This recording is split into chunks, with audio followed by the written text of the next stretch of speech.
this verdict. He released a statement I wanted to read, and the first part of it said, "My family and I include him," talking about your son, "and his family in our prayers, and I hope they will accept my personal condolences for their loss." I know you've had time to think about that apology.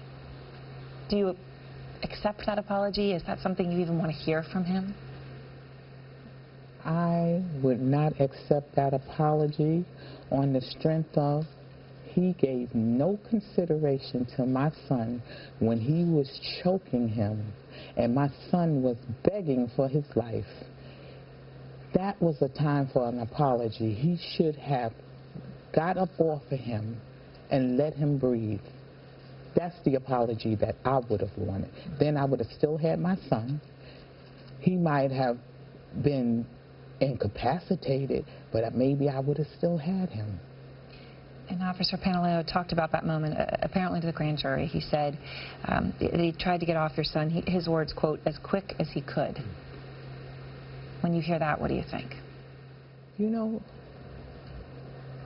hearing that, you know, I wonder if that man should have ever been an officer at all. He has no regards for human life if this is the way he treats suspects. Jonathan, what do you do next here? You have an investigation with the Department of Justice. You have an investigation with the New York Police Department, the commissioner says is going on. You have a civil lawsuit. But what happens here? Do you think you'll get federal indictment, federal charges? Well, we're hopeful that we will. I mean, I think it's pretty apparent to almost everybody who's looked at the evidence. And the evidence is not only the reality that he of what is seen on the video. The evidence is the medical examiner's report. The evidence is his denial that he even imposed a chokehold. I mean, if you put that together, it should have been a no-brainer for this grand jury to not decide the case. And Mrs. Carr in the beginning, you know, stumbled because this was almost like a trial without the other party being present. And it shouldn't have been a trial. It should have been a determination of probable cause and then the transparency of a public trial to decide the guilt or innocence of these officers. And that didn't happen, and that's a shame. And Gwen, the protesters, people are protesting tonight. They are even more organized than they were last night. They're protesting around this country. They're around the city. They are around the world. How does that make you feel, that they're out there for your son?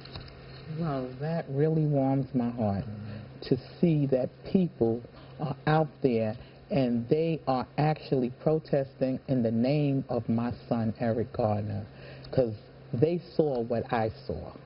And I am just overwhelmed and pleased that they would do that. And for that officer to ask for forgiveness after he has taken away my son, a person that I will never see again in life, and he goes home to his family every night. He sits up and watch TV or play games with his family, and I can't do that.